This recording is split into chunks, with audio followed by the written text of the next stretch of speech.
Good afternoon, everybody. It's Saturday afternoon at 10 to 5, and I'm here to meet with Ray Webster. Just a couple of bits of housekeeping. First of all, I'd like to say my greatest commiserations. Terrible, terrible week for badminton to lose Marcus Kido in Indonesia on Monday night, playing badminton socially with friends in Indonesia and Java. Tragedy for the sport. I'll have a quick chat with Ray about that in a moment. So yeah, it's a really, really sad, and obviously thoughts go out to his family and friends and everything else over there. It's an absolute travesty. 36-year-old to lose his life like that. Another subject. I hope you recognise this person here. I don't have a beard any longer. My face is as soft as a baby's bottom, which is more than I can say for my bottom. First of all, thanks to sponsors, YC Lin, 5% discount on any Yonex codes, and also specialist personalization for your club or groups that you wish to maybe raise some funds. They'll be glad to help. Really, really fast service and 5% on anything Yonex with them. Oliver Badminton, Oliver Sport, a keen on German brand, keen on squash. 10% and 20% discounts available using these two codes here, which goes to help the channel.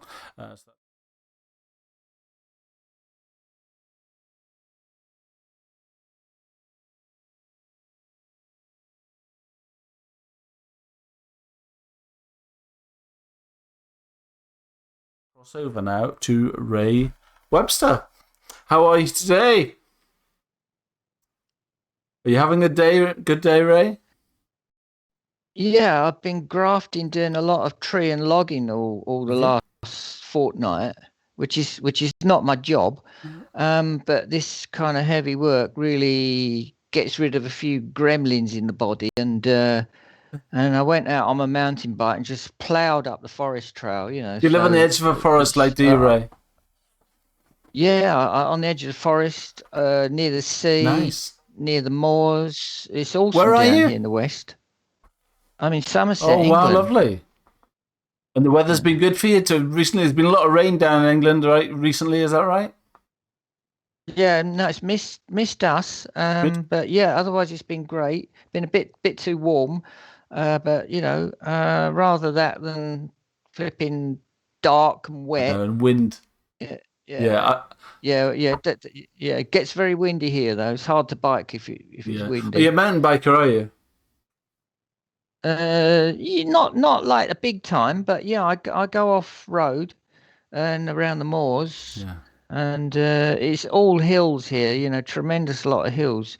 We've got the longest, steepest hill in the whole of the United Kingdom Really? here, which is Pollock Hill, and it's like 1.5 mile climb, and it's PIG steep. Really? Steepest is 1 in 3.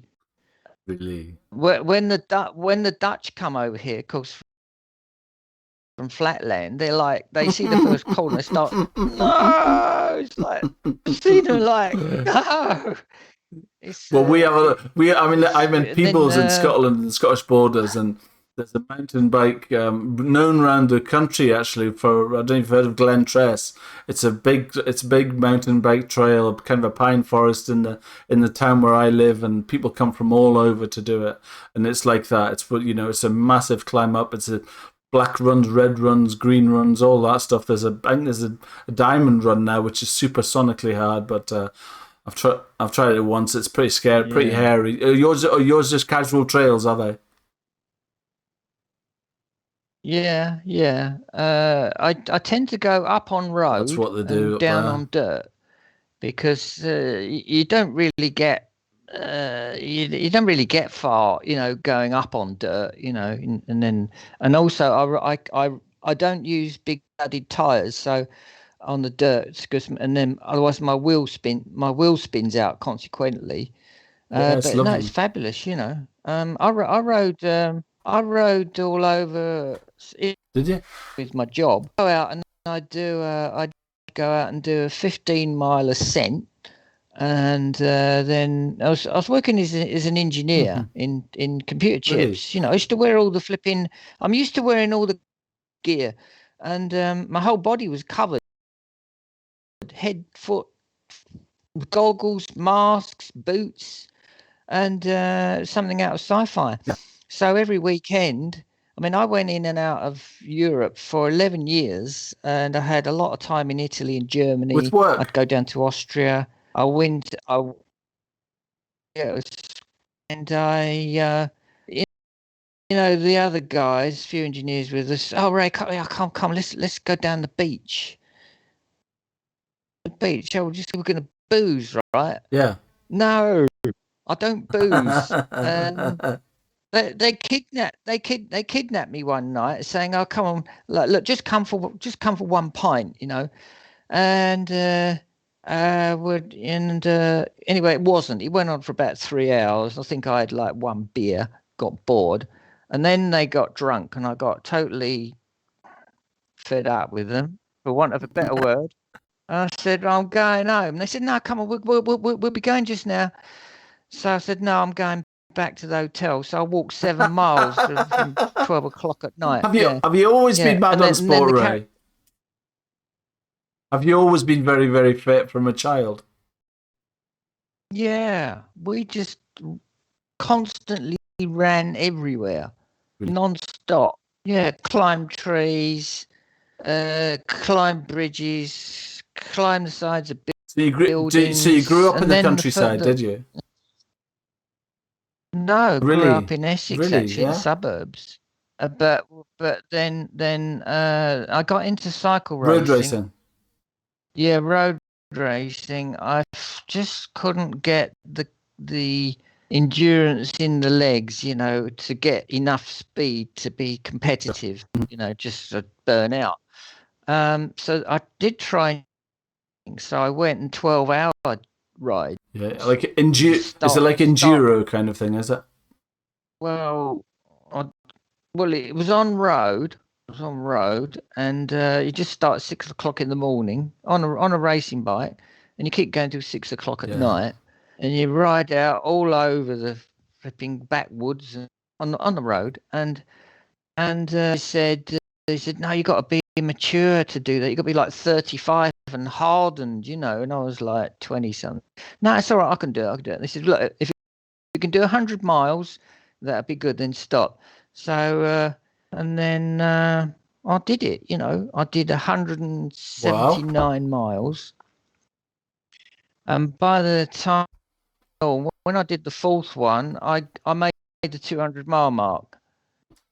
Wow, So that's that amazing. that And hurt. what? And is your whole That family very that hurt. physical people? Are you all into sports and things that kind of? Is your Yeah, mum and dad into yeah, physical? And do you yeah. have brothers and sisters as well, or what? Well, yeah. I got brother and sister.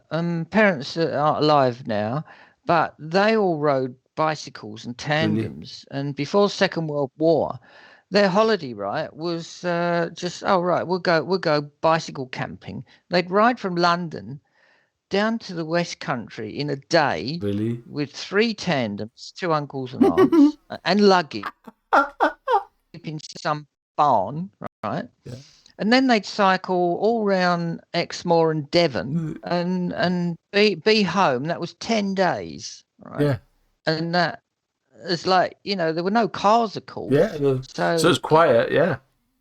yeah, if a car went by, they like you tend to stop and say hello. And but I don't ride on main roads now. Don't It's you? just Too too busy. dangerous. Yeah, I agree. Too busy. I I either go out the back and down the lanes and onto the moors, or I'll put the bike in the car and then take it somewhere.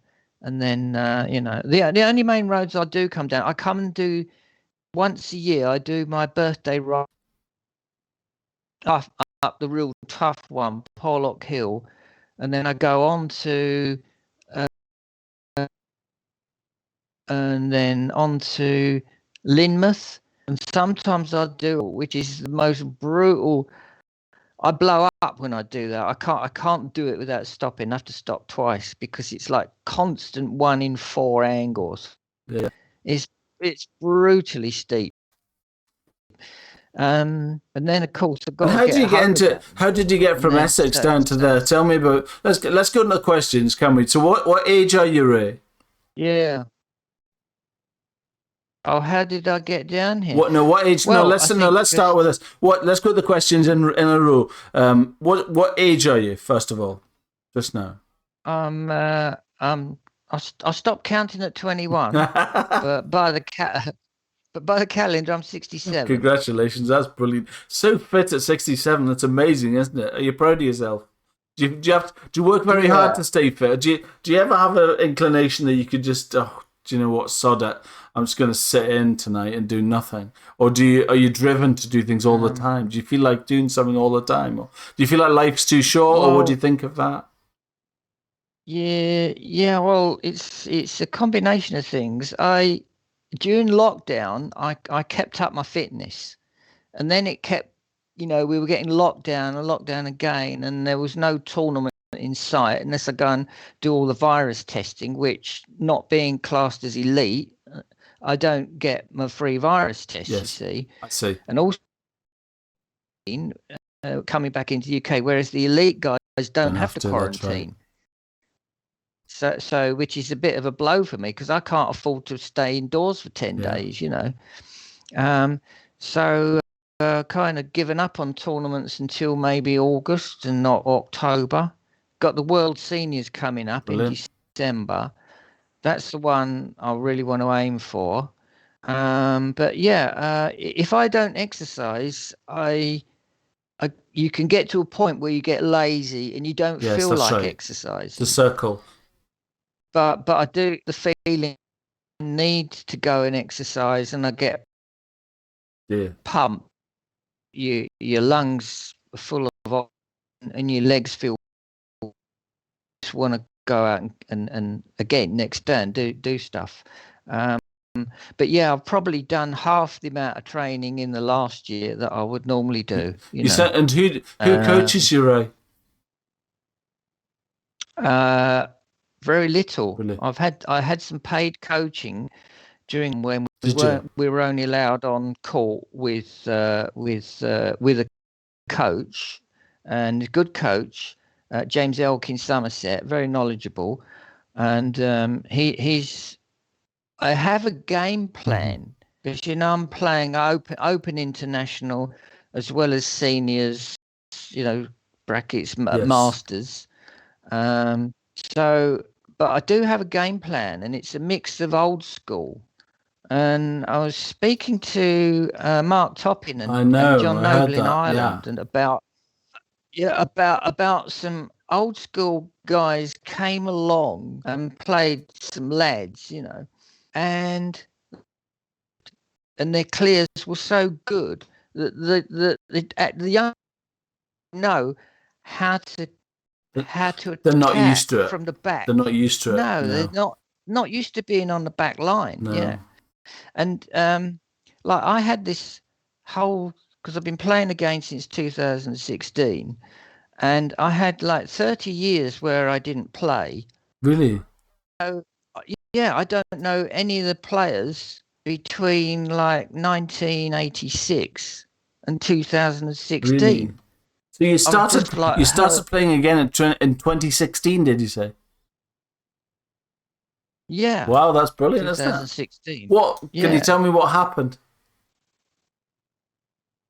Well, I had a kind of a fascia tears in the abdominal muscles. Started when I was a kid, actually, because I was trying to pull a tree out of the ground, not exactly we were digging out a tree, Yeah, you try to just pull up like the I roots. had, You try to pull up the roots, yeah? trying to pull them out, and I had huge strength as a lad. In fact, I was much stronger at 13 than when I was 50, Right. quite a bit stronger. And because I did quite a bit of building work at Right. home with my dad. And we didn't have cement mixers, right? We just go and mix a ton of Right. cement by hand. And when the bricks and gravel came, you got a shovel and shoveled it in the wheelbarrow. There was no Yes. builder's bags. There were no Anyway, pallets go of back to bricks. tell me this. Continue to tell me the story about you pulling a tree out of the Yeah. ground. I'm fascinated now. Yeah, so anyway, I got this twinge and it was okay. And then, many A many twinge years where? And your later, I was foot, doing your some, back, what? down in the sides, Right. in In your the sides. sides here. Right. And then something else I did, and that thought, oh, that's bad.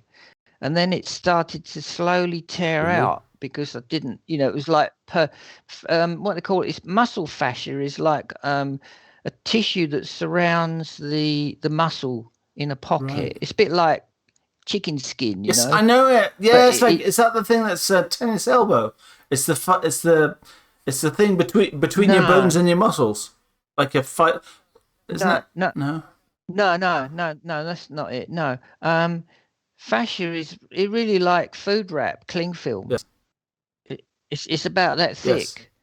And the thing is, it's very strong that way. But if you get a Fair nick in enough. it and you punch it, it's just going to perforate. So over a period of time, I perforated down both sides, and it's not repairable. And what happened was I didn't get any physiotherapy, and it was just totally debilitating. I had this constant pain for like 7 years, and I was just spending a lot of time lying down on the floor and not having got these things called adhesions, and and basically I just lost all the central movement. Anyway, albeit too late, I got physio, and then I got into yoga, and I managed to get through to a point where it wasn't too painful to work out, and I got all my flexibility back. And that was kind of, like about Hmm. 10 years ago. And then I was just finishing work, and I kind of just sort of worked at home. And then something sparked my interest Yeah. again in badminton. I went to and they were all crap, and I thought I hadn't hit for like 30, and I was just slinging this thing around, know. Um, so I thought, do you know what? I've seen all this stuff now on online. Oh, look at all these green courts. Never played on a green court. I had an umpire once, like in the Essex Open. Didn't have any line judges. I thought, oh, I wonder if I So can get into had you something. played, so tell So me, go back a bit, would you, before you had the problems with your muscles and all that stuff, had you played for long? Did you yeah, play at school? Where did you start playing? What age the first time you no, played, I what age played. were you? I was Good. late teens, 19. My last teen year, like 19. And actually, I had a good start. What happened was Ray Stevens, right, England's legend, Right. lived in the same town as me, trained at the same sports centre. Went down. I'd never heard of Ray, and then I saw Ray and his gang playing, Kevin Jolly, Steve Stranks, Did you? and Phil Did you? Sutton, Is all that that right? lot, and of course, yeah, and they're like, what better Stomping what ground. better drug could you have to go and see like the national champion? And it was like pure addiction. And then so I joined a club, and then they said, well, go and watch the So All where was England. that So I went club? and Where, watched the where was All that England. club, My Ray? jaw dropped open. Well, that was in Essex, Right. Redbridge Sports Right. Centre, and that's now been rebuilt. But to actually start playing badminton and see England's best was just, I couldn't have had more. Amazing. Yeah. Now, It'd be Ray like living. It'd be Stevens, like living in Milton Keynes now, wouldn't it? Going to your club and seeing the England squad. Yeah, it'd be like that, wouldn't it? yeah, that's exactly how it was. Yeah, and the thing was, Ray, this incredible chi energy. You know about chi, CHIRQUI, and I can feel it. I could always feel it as a kid, and I can feel good and bad chi. Like if someone walks up behind me, sort of a good guy, I'll feel it in my back, Is that called chi? Is it? and it's It's like a called sense, is chi. it? And also, well, it is there is some kind of field there. Right. You know, Right. there's some field of energy, and the more you have, bubble around you, and it radiates out. Anyway, so the story is, I was at the sports centre and I'd spoken to Ray on the phone because he used to work for Dunlop, and I said, "Do you think you?" Because of course I've got to have one of those magic rackets, right? What do you Ray mean? said, Whatever "Yeah." I he's said, using, kind of thing. Yeah, right. "Well, that's it, isn't it? Yeah. I mean, you got to have. You become immediately a great player as soon as you Yeah, pick it's all up a about how great you feel. player's Yeah, for brand sure. of racket, right?" Yeah. So anyway, he said, "Yeah, I'll see me downstairs and I'll bring you a couple of rackets." So I'm at the side of the court, and then I didn't know Ray Stevens walking up behind me, but a wave blew into me from behind, and I'm telling you, I could almost like come into tears from the experience of it. This wave came up behind me, and I thought, oh, and it nearly blew me down. I mean, it was astonishing. And But is that is Ray's that not just level of starstruck, Ray? no, Oh, you didn't know he was there. no, he came up behind me, and then I felt this like surge. Oh, jeepers! It was just amazing. It was amazing, and it was a good energy. I have met people where it's bad, and it's like your No, I face. think I think badminton players are quite positive people, don't you? They're quite optimistic and Yeah, upbeat, yeah, and I think that yeah. stems from a lot of people that play badminton have done it from a young age, from when they were immature, and they've come from being immature and children, frankly, going to becoming exceptional badminton players. And there's a series of years over those formative years, 13 to 20, when you're just getting ferried about from badminton to badminton, and there's still very much a child. People are normally quite well to do. They're quite well. I think there's you've got to have a fairly well. I think you've got to have a good upbringing. You've got to have a good support mechanism for being a young badminton player, and you can be immature. You're allowed to be immature. Yeah, Your people aren't depending on you, and I think that creates positivity. You know. yeah, yeah, yeah, yeah. You need. No, It's it's not a not. It's cheap not, game, and is it's it? and Really? like I say, for when you're young, Um, most people. I know you took it up late, but most children who have been recognised as exceptional have normally been recognised from the age of 10 to 16, and yeah, then they're on a roller coaster of playing every day, yeah. 10 to 16, and then you're just being a child all the time. You're not going to pubs, That's you're it. not meeting friends. You just go and play badminton, boom, boom, boom, Yeah, boom, boom. It's ever so difficult. yeah, Okay, so when yeah. did you first play? Oh, sorry, I missed a question. Do you have any brothers or When? sisters? Yeah, that was it. Yeah, A boy yeah. One and of did they each. did they Yeah, play they're both badminton? older. Right. No, no, they're just too busy with And themselves and don't do a why sport. did you take badminton? Um, What was your influence to get into badminton in the first place? The very first place, I I picked right? up a racket at college, and I could immediately hit Right. everything and not miss anything, and I could pick up anything. I was just like, a You rabbit, would chase it down, you and mean, really? I had exceptional Coordination's good. hand-eye coordination, and I just saw it.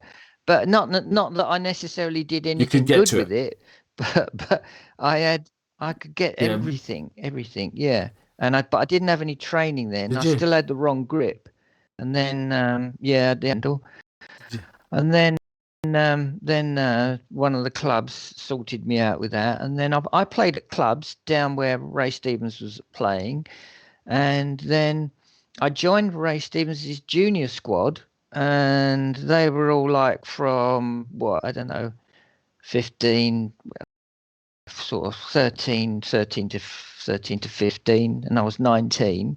That was all right. And I kept up with them easy. I think I was always fitter than any of them. I used to do an hour one-to-one with Ray Stevens afterwards, and then he would coach me a bit, but mostly we rallied and played, and that was tough, getting a point off Ray was Good really challenge though, yeah. hard. I I generally get anything between 0 and 3, old Yeah. school, service scoring. Which is actually not too bad because service scoring, you've got to win the And the rally and winner then win point. it and So you've then won win. 6 points to get 3, yeah. You've got to win. That's almost what I have actually, yeah, because I wasn't winning consecutive points. You've got to get the serve back. But here's an interesting thing. We did know about this thing. Oh, look at that tennis player. He's playing awesome. Wimbledon fun. You got Borg and McEnroe or Connors and McEnroe and it's just supreme. And what usually they're into the zone. The zone. Yes.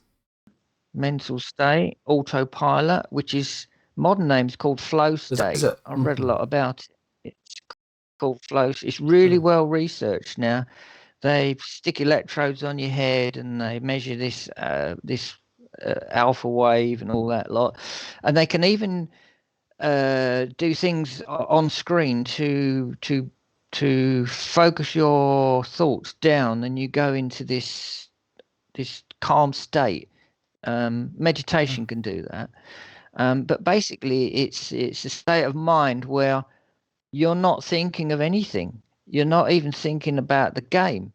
You go all the junk thought, all the random thought and crap that your mind is constantly gone, and you basically what Yes. it's like watching a video game, and you do see where to put the shuttle, and you say right, but you see it early, and the thing is why this is it's actually taking us back into our primitive fight or flight state, and what happens is in fight or flight when we were uh,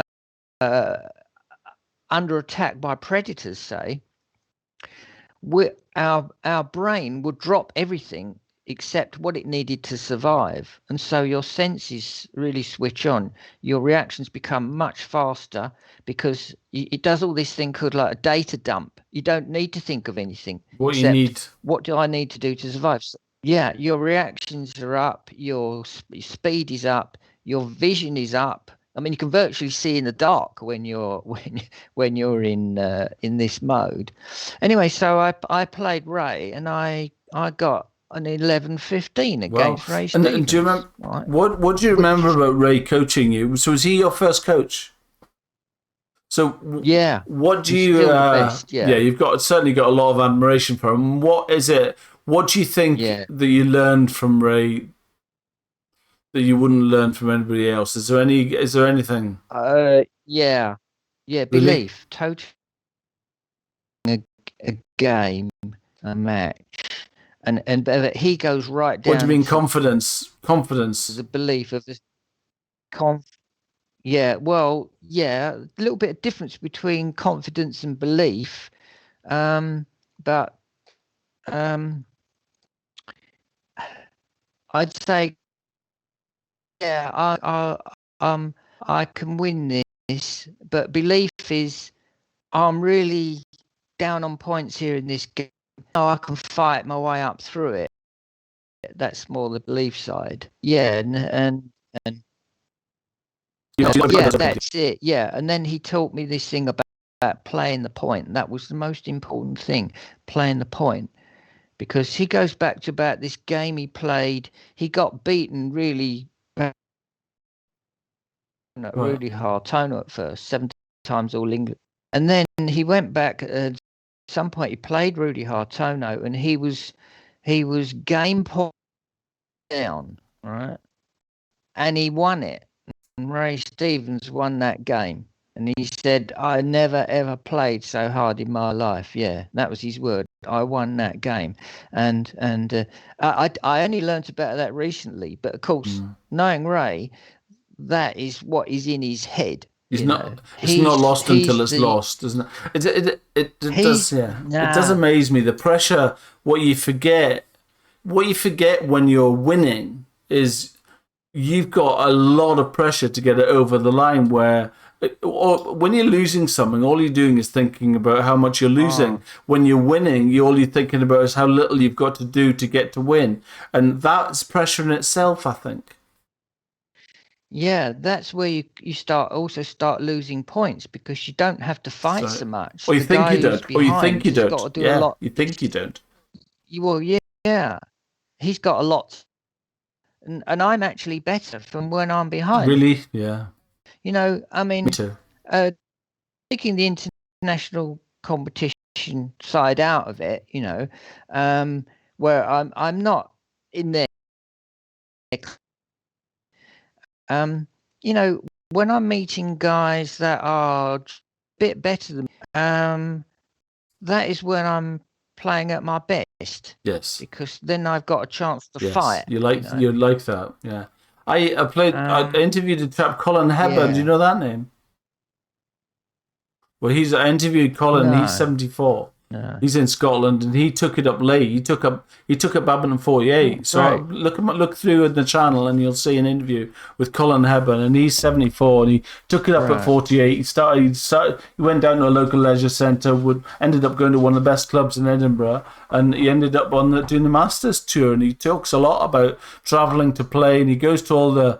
He travels the world to play, but he has probably the same frustrations as yourself about having to pay for yourself and not being funded. And, it's all just, if you want to go and do it, you can do it, but you've got to go and pay for it yourself. And I think you'd like that interview. He's interesting, quite a lot of commonalities with yourself about, taking it up quite late, and he just loved it, and the competitive side. And he talked about, he's a musician to trade. He was a musician. Lives in East Lothian and east of Edinburgh, on the coast there, and he's always been a performer. And I wouldn't spoil it, but he says what he loves about badminton. The last question, which I always ask, and that was his answer. He says it's the performance. He says there's people watching and people going, "Wow, look at that," or that kind of the performance is what he loves about badminton. Yeah, actually, that is one of the. I'm not vain. Yes, that's right. When He's I the pull same. off when I pull off some good shots, I love it, and I'm actually really pleased to show that an older guy can do something decent. I think it's awesome, Ray. Yeah, absolutely with you. It's not. I wouldn't say it's vanity. It kind of is vanity, but it's an exhibitionist thing. It's an exhibition thing, isn't it? To make people smile, and does that make you vain if you make people smile and enjoy a game? Whatever. No, not really. No. I'd say Vane is wearing gold-plated that's everything. right. That's it. Okay, let's go back to the questions. Why and where did you start playing? So, do you think you started playing because you saw Ray Stevens play? Oh, that Why did you start playing? Yeah. Definitely. Well, okay. I played, a little bit of college. Eye coordination. Was there clubs in college? Was that the thing? Was it like after at the end of the day thing they had a club in the sports hall or something, and you saw people play, or what was that? We had a team, and I went on a college team. Yeah. But I had this. It was watching Ray, and then having seen the first All England, I just got this huge addiction. I mean, must have been like equivalent to someone who's a drug addict. It was insatiable, and I had to just like go and play badminton anywhere and everywhere I could, and times a week, and I'd go on my bicycle in winter to play, and I'd end up at some club having ridden 20 miles, and I'd get there completely frozen and stiff, and then ride 20 miles home again. Well, I didn't do that too often, and then so I started playing some of the UK tournaments, and like where it was difficult was that I'd never had the junior experience and of progressing through matches. So I thought, right, well, this is pretty tough. So what I'll do, I bumped into a magazine called Badminton USA, and I thought, well, look, they play it there. And then there was Canada, and right, do you know what? There was no internet then, like in the late 70s. And I thought, God, I've always wanted to go to America. So I wrote letters to these people, these clubs, and I said, "Have you got any No way. tournaments?" And after about so many letters, a few phone calls, No I had way. this tour planned, and I went into TWA flipping sales office in London, and I got this ticket, airport, and the thing was, it was they didn't make any money on it. It was just to get people to fly and come to America. And I got this thing totally maxed. Girl at the desk, 5 transcontinental legs of USA, plus the round trip London to Boston. Anyway, off, gulp and lump in my throat, like, what the hell am I doing? And with a bag and some rackets, and I had one phone number, and the guy said, yeah, he said, right, he says, you come and stay with us. No way. And so so I went and played this regional tournament in What? Boston. Sorry, Ray. What age were you then? Yeah, no, I started at 19, so I was probably about 21. Wow. Something like that. 19, something 21, 23. So I ended up in Boston guy's office. Like, oh, geez, this isn't easy, So he said, So I found his office and I met him, and then I totally the contact, right? I'd ended up across the other side of the Atlantic, still quite young lad. And I totally chilled out, and he put me up. They fed me, met his wife. We went round Boston, ate Chinese food. I played the club tournament, got in the final. Did you know this guy well, or how long had you been communicating with this guy? Just a couple of letters and a phone call. Wow. That was it. So I played this regional tournament. I got in the final. I played to someone. It was okay to the semis, and then I played this Indian lad who was quite sharp of a score, and we went a set all, and then I went match point 7 down, and then I dug in, because this is where I am. I'll keep plodding away. I thought, right, so, and I just kept catching him up, Anyway, we went to setting. So I got 14 and we went to setting, set to 3. And I lobbed him, and I was like 2-1 up or something. And I lobbed him, and he let it drop, and it landed on the line. I won. So I got myself the first tournament win. So I was what year was that? That actually did me a lot of good. If you were 20, that was at 80. What was that? Yeah, well, I was born in 54, and that was 1979. No, I was 24 then. I was about 24. Yeah. So 89, did you say? 79. Wow. 79. 79. My God, 1979. Yeah. Yeah. And so anyway, so then my trip really started up. So I had 5 tournaments to play in 5 weeks. Did you go for 5 weeks? Did you? Where did I go next? Yeah, I went for 5 weeks, and I took off, and then I played the US Open. That was like I played it as well. It wasn't Open, and played at Manhattan Beach Badminton Club with Dean Shoppy, and his dad. This was live then. Then I'd organised with them to go down and play the Mexican Open.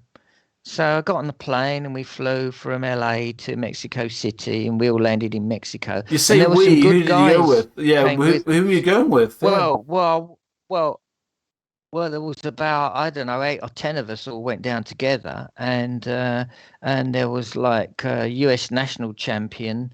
There was Chris Kinnard, who's married to Hartono's sister. who's Utami Dewey, but now Utami Kennard. And interestingly, because oh yes, going back, the first match I saw at the All England singles was Sven Pre v Really? Hartono, and that was the all-time match of the only time that Hartono got a beat at the All England. Pre beat him. So I saw Sven Pre play.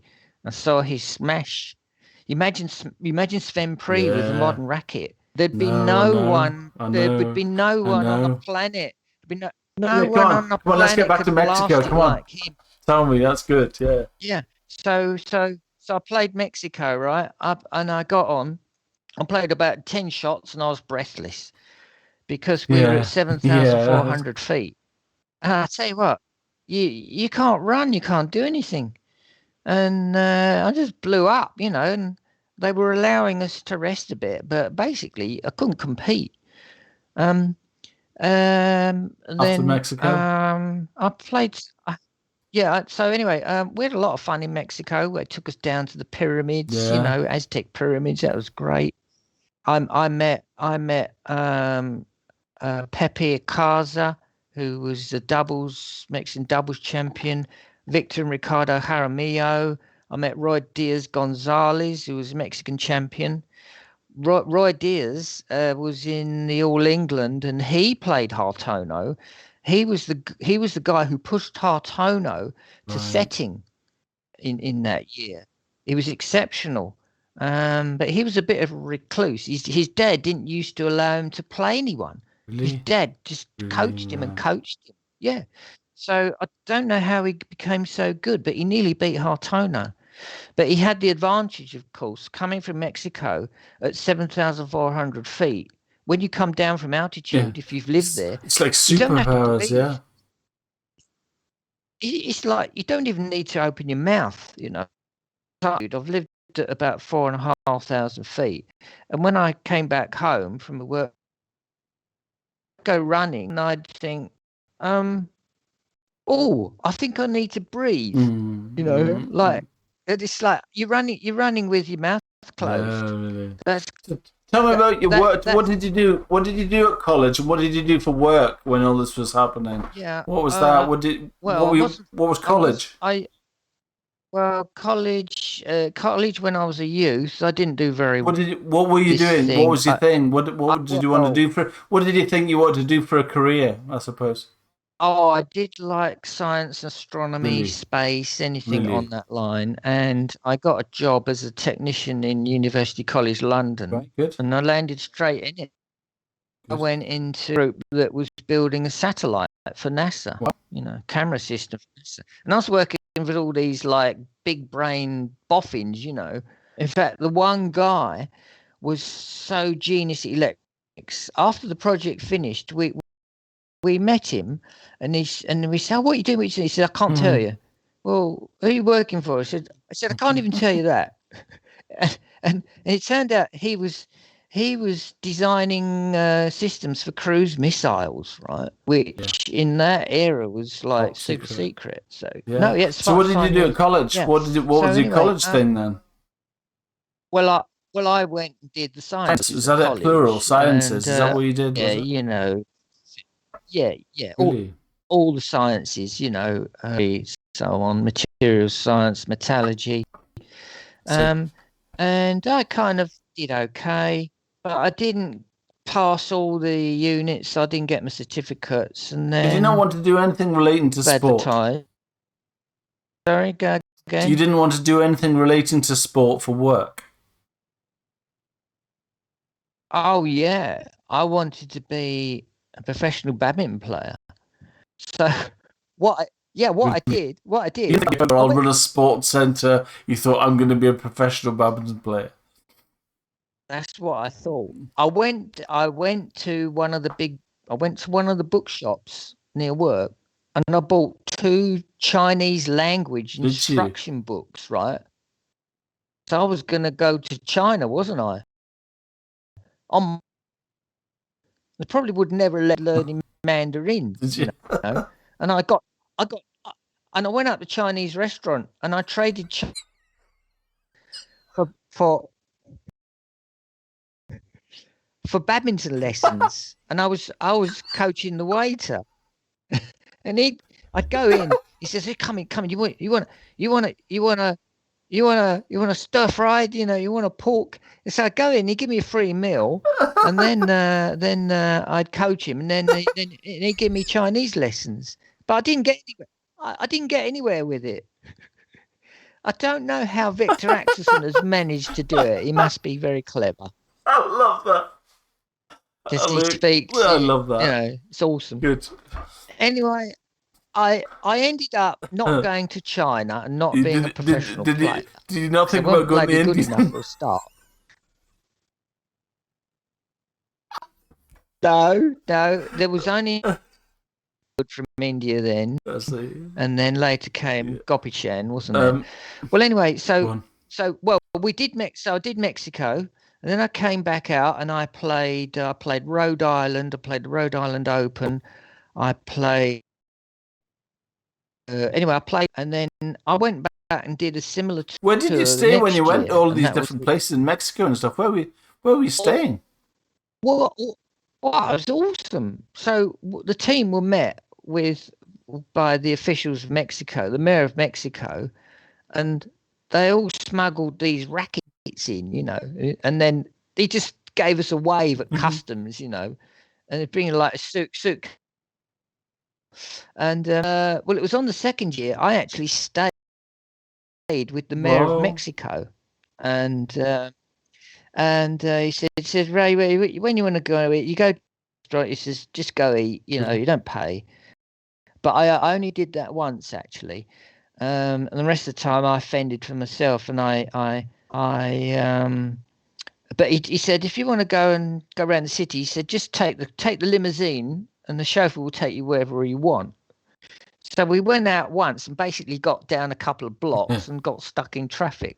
So in the end, I walked, and I got a couple of Mexican girls to show me the city, and fell in love with one of them because, as you do, like someone exotic and foreign, and she was beautiful. She had a voice like a lark. I fell in love with her voice. Really? I went back to see her next year, and actually, yeah, the one who was in love with me was the one who I kind of neglected, and she came over a couple of years later to try and she came over to England. She tried to find me, right? Poor girl, but I'd gone and lived in South Africa, Wow. And I was away. And my mum said when I got home, she said there was this girl looking for you. Well, she didn't have a bump in her stomach. That wasn't the reason. Looking for you, yeah. So go back to the questions. What was your first racket, Ray? That was one of Ray Stevens. Dunlop. And he got me the good ones with the super thin whippy shaft. That shaft was like rubber. You could never see a racket bend so much. The head used to bend back about 10 inches, And then I moved to Yonex. And is that what you use now? Basically, I've always, I mean, all the rackets are great, but I just like stayed with Yonex because I know what they are. And of course, my first racket was wooden Dunlop, and then of course, when I went to the All England, when you're younger as well, everything when you have an interest in something, it was like cycling. I had to have all the best bits from a bicycle, and I'd go out and do a milk round, deliver milk round, or go and cut people's hedges. Or can I cut? And that's how I earned my money. I used to go car washing with a bucket and sponge on my bicycle, and I earned my money to build my bicycles, and I had all the good gear on it. And then when it came to badminton, there's this beautiful brown Yonex racket. I got to have that. Oh no, but you can't buy those. They're only for special players. Anyway, Ray Stevens he said, I'll go. Do you know what I got? I got Sven Pre's racket after he beat Hartono. Oh. Oh God. I tell you what, when I picked that racket up, I thought I had Sven Pre's smash. I killed everything, and I know how he. Although actually, when you look at the match, I keep watching it. He did play superbly. I mean, his retrieval and placements and control was just this world's Fem Prix. But Hartona was the pure athlete, the panther on the court. Yeah. But how he beat him was through his devastating smash, essentially. And when I picked up this racket, a model of the same model, it's lighter. And what they did, they made a special, and they took one of the layers of plywood out of it. Instead of 5, it had 4 layers, right? And it would basically only last a few matches, and then it would collapse. Tragic. This racket was magic, to hold that racket that he beat. I'm holding the hand of God here, This like energy, this, especially with me being able to feel chi, it came through my hand. It was magic. And do you remember? So go back to the questions. Did you always play with feather shuttles? Yeah, pretty much. Just a little bit of college, and then I moved to feathers. Yeah, a little bit of plastics before just couldn't play it. And your first coach was Ray Stevens? Do you think your first coach?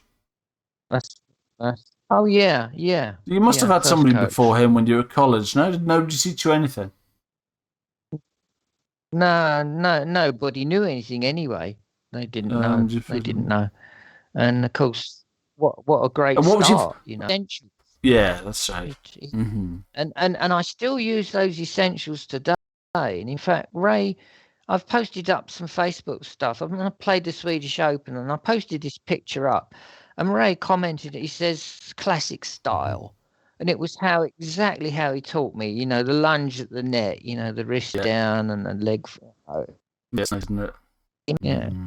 And did he teach you a lot of did he teach you to be physical, or do you think you're obviously always been very fit and very keen on fitness, and you probably didn't need to work on that. You weren't a lazy person that needed to be taught to work hard to get fitter. I was never a problem. No, I had no problem with fitness. No, I was always fitter than. Yeah, you could chase the shuttle down if your technique wasn't amazing. You would chase the shuttle down because you had stamina and fitness to do it. Yeah, so much. Yeah. Do you remember your first? Except when I railed a tour with Chris Kinnard, US champion, and Fleming Delphs and Kevin Jolly. Someone else from South Africa came. I forget who it was. I think it was Alan Parsons. And we all met at Redbridge, and there were like a group of us lads who were given a game each against all these guys. And I had a game against Fleming Delphs, and I learned what it was like to play someone like an All England champion. And the difference. It was I was so stretched physically to cover the court, because any shot, and his backhand was infamous, wasn't it? He could hit a backhand cross court clear like nobody's ever done before. And I was just basically being toyed with, I might have got a couple of points, I think. It was brutally hard. Do you remember your first tournament and trophy? Yeah, that was the one in America. Oh, that's nice. That's a nice first one to win. That's great. And were you always a singles player? And what do you think about doubles and mixed? I never had a brain for singles, and this is what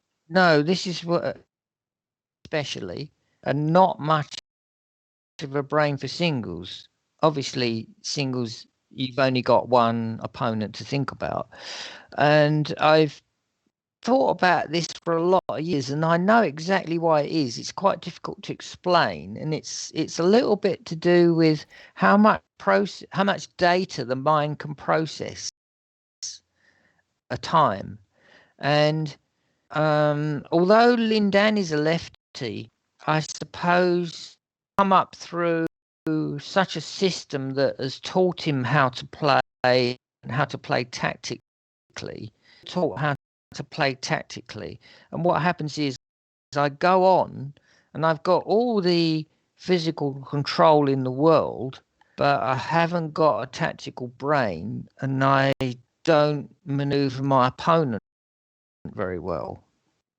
And this is an aspect that I'm really trying to work on to get into this mental state, because twice I've been in that mental state, the zone or flow state, and I've just totally switched on, and it's awesome. And I just can totally see what to do. And you kind of go into this, when you're deep into it, you go into this tunnel, and everything around outside is like there but not there. And this is what the mind does. It goes into this state where you don't need anything outside of your survival zone. You're basically in a match. You're under attack. I don't agree with that. I actually think when I watch the two best, which is to me is Lindan and Lee Chong-wei. When I watch them in between points, first of all, they're exceptional at getting back to the tee, and they almost seem to have. I'm aware that they almost seem to have 3 or 4 seconds when they're at their tee to take a breath in between shots, right? So they're playing to one side, and they're so fast at getting to the tee. Lindan especially, if you watch him in between rallies, monster rallies of 50, 60 shots, and he gets back to the tee, and you can see him actually, you can visibly see him going and being relaxed at the tee before somebody else is hit. Where whenever I play singles or doubles, or whenever I certainly singles, you seem to be always chasing. You're always behind. If you watch, especially Lindan, if you watch him coming back, and Lee Chong-wei is the same, comes back to the tee and he takes his breath, and you think, he's been standing there for like seconds. Anybody else is right. You're looking to see where he's going to hit it next, and you're already on the way there. But not these guys. They know where it's going to. They've got time. They'd leave it and they actually give themselves breath in between. I don't think it's It's not frantic is the key. No. What they have is. First of all, I didn't like Lindan's early game, his attacking game. And that was when I first in. I didn't like all this. It was like, I'll just jump up in the air and smash it. Whatever happened to the clear? I want to see not just get massacred. I want to see a game. But I really then got to like Lindan in his last couple of years before he retired, and he played beautiful badminton, more classic style, where he probably didn't have the energy and the jumping power to play his attacking game. So he played four corners badminton, and his clears and lifts down the sidelines were so incredibly accurate and consistent. Yes. It was beautiful to watch. And that's the kind of game that I'm aiming at, is to be able to is to lift and clear deeply, and consistently. Corner, yeah. And so go back to the questions. Last one, we've been on for an hour. It's incredible, isn't it? Who was your main competition? Yeah. So sorry, I want to ask you about the doubles. And so did you have a partner when you do you have a partner that you remember playing with the best? No, I only played doubles in tournaments a few times in England. Who was your favourite partner? If you said in your 67 years of all the years of playing badminton, who was your most consistent and favourite partner? Would you say? It's hard to say that. I didn't have one. No, just didn't play. I didn't play more than a handful of games in doubles in competition. Yeah. And even now, I don't have a doubles partner, but I may be. But I thought you I thought you said you just play doubles now. No, I don't play. What doubles do you play? in competition now. No, I don't play club now either. I just play drills. I just drill and have nights. Do you? So you play singles, right? Yeah, I see. Yeah. It's all singles. How do you find it? All You know, at your singles, age, with all due respect, how do you find getting people to play singles against you? Do you find are there people of your age locally to you that play singles? No, I play all the lads. Do you? No, I play all the lads. Yeah, and I beat. Good. Where I play, I win at least half my matches against these lads, and they're quite good. What is the big problem I find is that because I never came up through the ranks, and when I go to a decent tournament and I go into a big arena and it's my time fighting the shuttle is just not there for me to play my game, and I need much more exposure to enable me to track the shuttle. This is the big track the shuttle, because what happens is I slate and I'll hit, from someone will clear, say, and I'll see it late, and then if someone smashes at me in an arena, and especially a difficult arena, I also see it late, which puts me under pressure. So my return is not strong enough, and so my rallies are short. Although sometimes I've had some decent rallies. I've had a 29 shotter, which I was well pleased to in a tournament, even at a top level. So I can do it. But that's not been in one of these big lofty arenas. And sometimes the ceilings are white and sometimes it's all dark. Now, if I was to get... well, when I was a lad, I did Mexico twice. Yeah.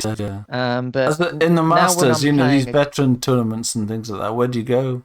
Yeah. Well, let's played any foreign Masters. No, I've not played a foreign Masters. Oh, actually. Do you feel like? Do you fancy it? Would you like to do that? Yeah, I will be doing it. Yeah. So yeah, I haven't. So furthest I've played in Open since I've been playing again is where have I been? Finland, I think. Yeah, played Finnish Open, Swedish Open. Played Spain.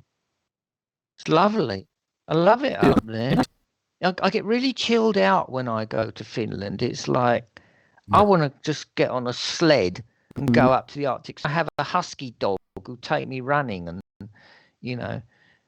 go training with a husky dog. Who's your biggest competition at singles now? Is there a certain individual? No, not really. You don't have one person that you struggle, that you fight with a lot and that you play singles against a lot just now? Oh, yes. I'd say, at my Sunday session, I drive up to Winchester most Sundays, 120 miles. To where? Where do you fight it? Where do you drive to? I drive from Somerset to Hampshire most Sundays, 120 mile. I don't mind. I like the driving.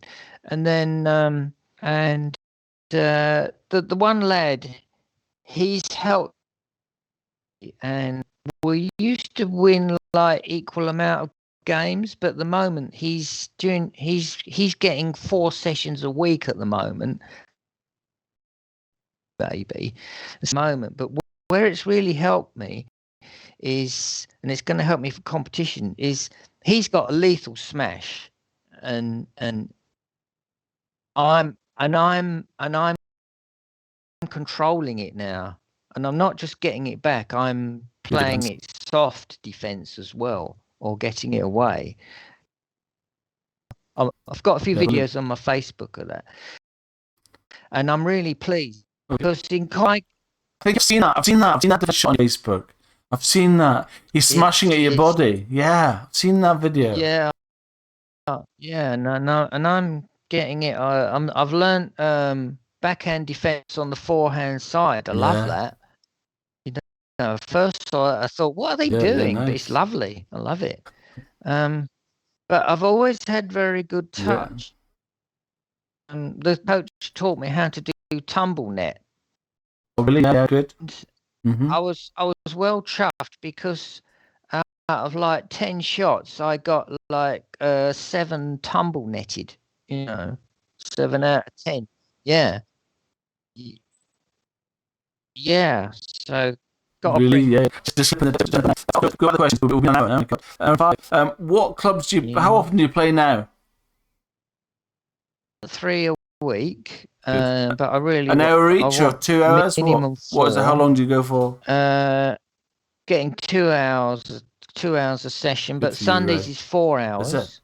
hours. Well, generally 3.5 hours, but then when the other guys go, they all go home about 10:30, and they generally have another hour of flat out singles. Good. And I'm playing this lad who's like 20 something, and we just keep going and going. I don't run out of steam. And I think he runs out of steam before me. I keep going all night. Um, I have had trouble actually with my legs because what happened was, if I just spend a few minutes on it, can I? I got seriously stressed out and ill at work. And when I first started this job, for the first 10 years, I was unstoppable. I was a human dynamo, so powered up. I was like age 50, totally full of Mexican jumping beans. I had limitless energy, and I used to leave the guys at work behind. We do this strip down on these. Take that off. Let's sort that out. Oh, come on, Ray. It's like, and I just keep at took my 2 guys away from me, and I had these huge complex systems to maintain, and I was ended up as one person, and it started to eat away Really? at me, and I got Yeah. stressed out. I mentally totally burned out. I was a wreck. In fact, I'd get to the airport and I'd have to go and lie down in the lounge, you know. And when I got home, I wondered if I could actually get myself back to the job. It was that hard. And in the end, hid at Oh, yeah. work. It didn't work. I went and You I hate to say it, yeah. went and hid, and I had to say to the Italian guys, can you help me? Can you help me do this work? And they were all great bunch of lads, and they helped me out. But anyway, we finished the contract, and I got made redundant because otherwise I probably died because I didn't want to. I didn't want to. Oh, it wrecked my body. It gave me some sort of. It shut my circulation down for a start. Shut my circulation down. My legs, I couldn't walk across the street without my knees Yeah. buckling, right? And I'm a healthy guy. But well, some of that has stayed with me. And it here. This is side, and I've I researched see. it, and I stayed Good for in, you. f- I stayed in, I stayed in flight mode. You Yeah. see, and I need to be in fight mode now. Badminton is helping me overcome this because when I'm in a match, I can Yes. fight because I've my opponent, and when I win a rally, it's another step forward for me because I've defeated my Yeah. predator. I've won that. I've won that point. Yeah.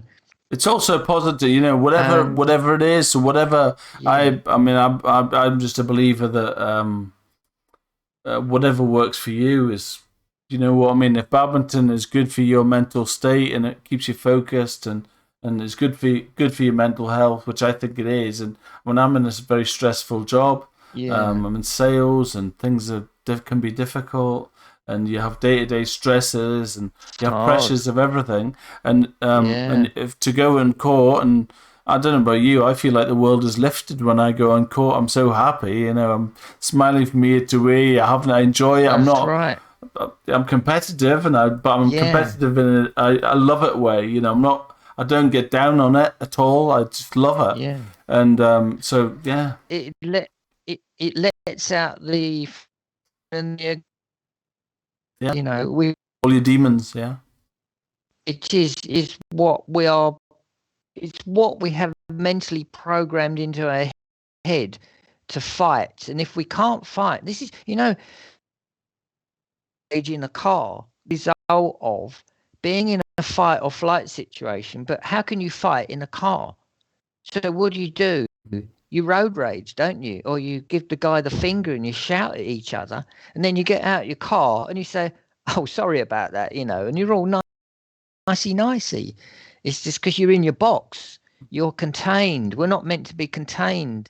This is what gives us all our illness. You know, we're at work, you know, and we don't like the boss and we're stuck at the desk and you can't rebel. You can't take any action. You can't fly. No, this is the cause of all illness.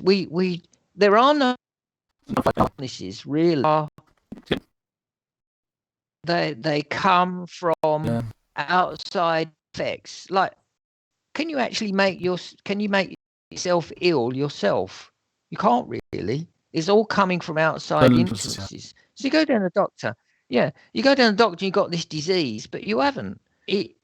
It's the body has become diseased. You haven't caught a disease from somewhere. It's become diseased and ill because of purely mental pressure. Yeah, I agree. That's why so much illness in the world. Let's get back to questions. Yeah. What's your current favorite racket?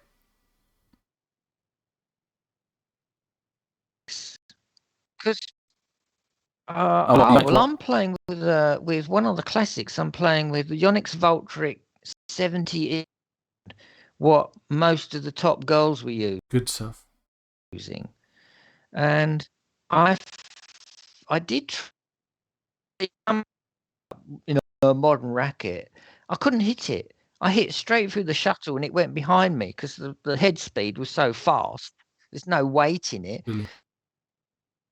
And I said, I need a heavy racket. I said, what's your heaviest racket with the most whip? He said, oh, blah, Glens, it's called Glens. So, all right, I'll buy a couple of those. They were all right. And then I got used to the lighter racket. And then I found my timing was going off. And so I won a Voltric E-Tune 70, the white one. Bang! It totally suited me. So I got loads of those now. Brilliant. How many rackets do you use? Do you have in your bag when you go to badminton? How many rackets have you got? I'll take 5 to a tournament. But I got 9. I got 9 of them. I got like 5. I think I got about 35 rackets lying around here. Yeah, I've still got 5 top wooden Yonex racket, 4, and I've converted one of them, and I've put, because it's still that comparatively now they're too heavy for me. So what I did, I put some weights inside the bottom of the handle, you know, to counterbalance it, and it's taken about a third of the head weight off, and it's playable now. So I'm going to bring that out in one of the Masters tournaments. Oh yeah. What I'd really like to do is to bring that out to an open tournament, right? And some older guy comes along, and he wins a game with a wooden racket. That's cool. What tensions? How often do you break your strings? Well, they last me about a month of general. Yeah. What tension do you play with, and what kind of string? Well, I was into that scenario of, right, so I got to have high tension, haven't I? High tension is better. And then I learned all about this thing about, you lose propulsion, right? That's not going to suit my game, is it? Right. Because if I lose repulsion, I can't play what I want is my deep game. I went up to 25 to 20 down to 22, which is pretty low. But actually, it doesn't feel soft at all. It feels quite firm. It doesn't sing, but it. What's the other kind of string you play with? Yeah, I'm playing with BJ. No, BG65, that's old school. BG65. Yeah. BG80 is the one that's it's quite a fine string. BG80, you should try it. BG80 is good. It's fine. I think I actually have that. I got some newer It's a rackets. nice string. I like it.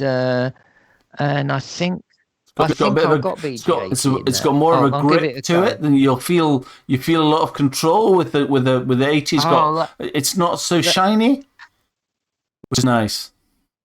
That was it. Yeah. Yes. Yeah, I heard that. Nice. So I do have that. What's your favorite? What's your favorite? You're still your favorite. You're still doing singles, really, aren't you? Good. And it's okay. The second last question is: do you feel as competitive now as ever, or more now than ever, or what do you think about that? Oh, I feel more competitive.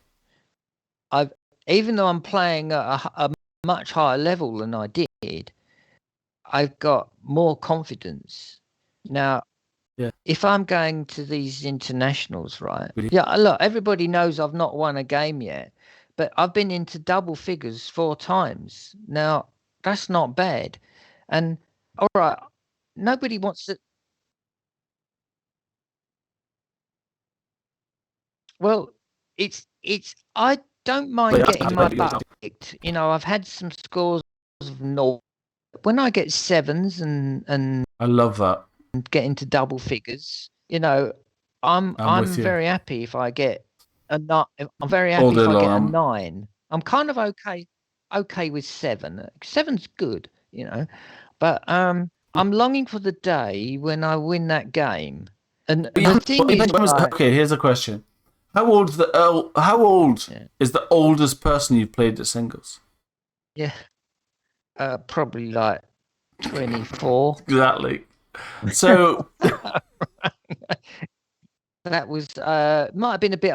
Vincent Medina, I think, was the oldest, but he retired. I'm still going. You should get into that. You should get into playing competitions with veterans, singles competitions. That Colin Hepburn I interviewed, and he said I played for a long time. I started a few years ago, and I played for a long time. And he said recently, over the last kind of 3 years, he got into veterans tournaments, and he just says playing against people of my age is a revelation. He absolutely, like singles, doubles, mixed, absolutely loves it. Everybody's playing on the same level. You cannot think for a minute, anybody worth their salt would say to you to play like you do against guys in their 20s. I know what you're like. You're like me. That's what I do. I play against guys in their 20s, and I get annoyed when I'm losing. And this guy's like, but I'll come home and Becky will say, how old was he? And I'll say 23. Say, are you mental? He's 23. You're 50. You know. No, it's great. But you should give yourself a bit of a kick and say, force yourself to play against somebody that's like 70. Well, I have played All England Masters and English National Masters, but I find those games difficult because singles. Most of those guys have not stopped playing. Singles, mainly they stopped playing, so they got this huge game experience of how to win. Course. And I had a 30-year gap. Plus, I never played as a junior. I have to actually still learn to play tactically. Yeah. But when I get into this zone, it happens. I'm on autopilot. It's magic. It's totally magic. Yeah. It happens by itself. Well, I love it. I just hope just continue to love it. Yeah, it's all great for you. Well, it's great for you, isn't it? I'll tell you one more thing is now, when I'm playing these lads, you might think they're going to ease up a bit, you know. No, I don't think so. I know these young guys, they don't do that. They don't. They want to beat you by as much as possible. That's what you're thinking, I just want to win. But these people, they want to beat you to 0 if you can. If they can, they want to beat you to love. Yeah. They're ruthless. Oh, yeah, it's worse than ever, I think. I'd say 19 out of 20 of them don't give a damn about you. But that is good. That is why they're good players. And you wouldn't want it any other way, right? It's like you can have two who are badminton players, but then they mustn't be friends on court. It's just like this is you just done it. But the other thing is, right, imagine fear of one of these lads being an older guy. How the hell would they ever live that down? I think they'd just smash the racket and give up. You know, can you imagine someone saying, "You let that old guy beat you"? How old is he? 60 what? I long for that day. I tell you, I've so got to make it happen. Yeah. The good thing is that I got zero problems with my body. Really, Yeah, it's good. I can just gun it on a Sunday night. I can stay on court for 4 hours, and I'm a bit tired and stiff, especially because I drive home for 2.5 hours, and then I don't get I got no knee joint problems and shoulders are good. Why did you travel so far? Why didn't you find somewhere more close to home? We got a shortage of it, actually. We've got a shortage of places. Yeah. I can go to Dorset, which is still 2 hours away. But Hampshire's got some good players, and I get good games. But the other thing is as well, I'm a bit of a driver still, So I got this classic BMW. I saw that. Is it a 3 Series? The cop stopped me. Old school. It's the 3 Series. Yeah, 2.5 litre. It makes a hell of a noise, and I've had the cops stop me, and they're not stopping me. Nice. They want to look at the car. They say, don't ask me any questions. They say it's in nice condition, isn't it? Yeah. How long have you had it? Is this the 2.5? Excuse me, guys. Excuse me, officers. I need to get home. Yeah. But I'm a very safe driver, but I find that the driving gets me very focused. I got exceptional night vision, and I'll spot a rabbit, like quarter of a mile away. Yeah, and foxes and cats are all out there, and deer at night, and I spot them. So very last question. Let's wrap it up. 20 past, so we'll be an hour and 20 minutes. Has been great, Ray. Thank you. I've enjoyed it. What is it? Last question is, what is it that you love about badminton over other sports? The energy of it, the crack of the shuttle. When I get that perfect sound and just things down, it's crack. I even say out, wow, I hit that. That was crystal. That really cracked. I love it. Yeah. The movement. My body likes to move in this total body movement. Everything is arms and legs twisting. Quite gymnastic, isn't it? Yeah. I did do gymnastics as well, somersaulting around. Kirsty Gilmore, the Scottish national singles player, Kirsty Gilmore used to be a gymnast. Yeah, and so you can see it. Yeah. Well, so did Ray Stevens. That's interesting, isn't it? Yeah, and they're both champions. Ray Stevens, he's all right. Let's not get on to Ray Stevens again. He's all right. Well, actually, I actually really want to, because Ray Stevens was such a good mentor to me. I would say, I don't know about mentor, I would say influence as a whole, right? Influence, yeah. I want to win that game, that match, even as much for me as I do for Ray Stevens, because I'd love to just make him proud to see that it can be done by an older guy, and for him to then think back or say, I coached that guy when he was 19, and now he's won an. I think Ray Stevens will be proud of the fact that he's developed a guy to have such a love and interest in the natural instinctive instinct of the sport as he's affected your whole life, and that's pride enough, I think. So yeah, it's good totally, for you. Yeah, it just like it just rubbed off. That's all good, and that's if he went to his grave knowing one thing, that he'd had a positive influence on somebody's life, that's awesome, I think. That's all I would want. I'll tell you he's that for nothing. yeah, he's done that with many people. Good Yeah, for him. yeah, Good. yeah. Ray Webster, thank you for your time this Saturday afternoon. I'll let you get on with your Saturday evening. And thanks for your time. It's been awesome. Take care. I've got to get on my mountain bike and get on the forest trail before dinner. Yeah. Take care. Have a great night. Thank you, Ray. It's been really good. Thank you. Cheers. Take care. Bye. Bye.